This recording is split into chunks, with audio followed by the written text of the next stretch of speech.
الحمد لله رب العالمين.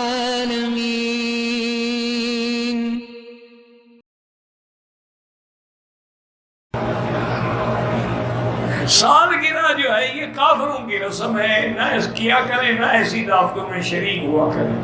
یہ برتھ ڈے اور ویلنٹائن ڈے اور یہ سارے ڈے جو ہے نا جی، ان کو ڈز کرو.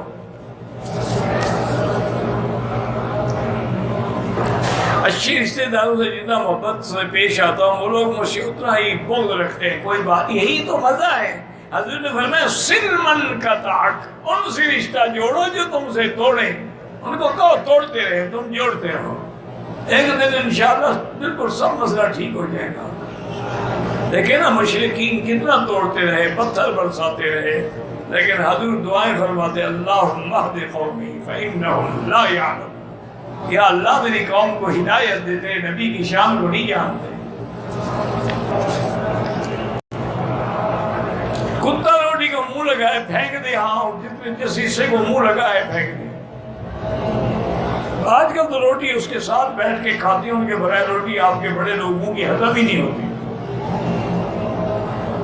ادھر بھی کتا ادھر بھی کتا. کیا خیال ہے قبر میں بھی لے جائیں گے کتے کو؟ یا جب حشر میں اٹھیں گے تو دونوں ہاتھوں میں کتے ہوں گے؟ انا للہ و انا الیہ. دعا کرو اللہ ہدایت. تعویذ میں عجیب قسم کے دھبے بنے ہوئے ہیں، پہلو ہی نہیں، جا کے دفن کر دو. کہیں تمہیں دھبے دیکھ کے کیا کر رہا ہے؟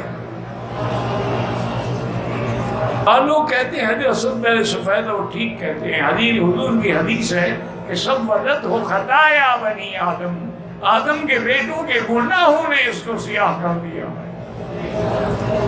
اگر گناہوں سے پتھر سیاہ ہو جاتے ہیں ہمارے دل کا کیا حال ہوگا؟ فکر کرو، فکر قبر آ رہی ہے.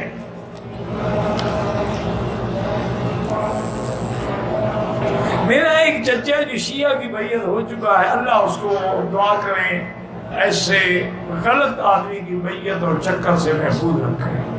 جو صحابہ کا دشمن ہے وہ تیرا دوست کیسے ہو سکتا ہے؟ دوران صحبت اپنی بیوی سے باتیں کرتا رہے، کوئی بات نہیں جناب، کوئی مسئلہ نہیں، کرتے رہے.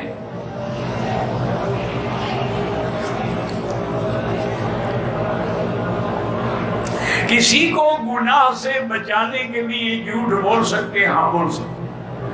جنگ میں گناہ سے بچانے کے لیے، میاں بیوی میں سلو کرانے کے لیے، خود بیوی کو راضی کرنے کے لیے فقہا نے اجازت دی ہے، گنجائش.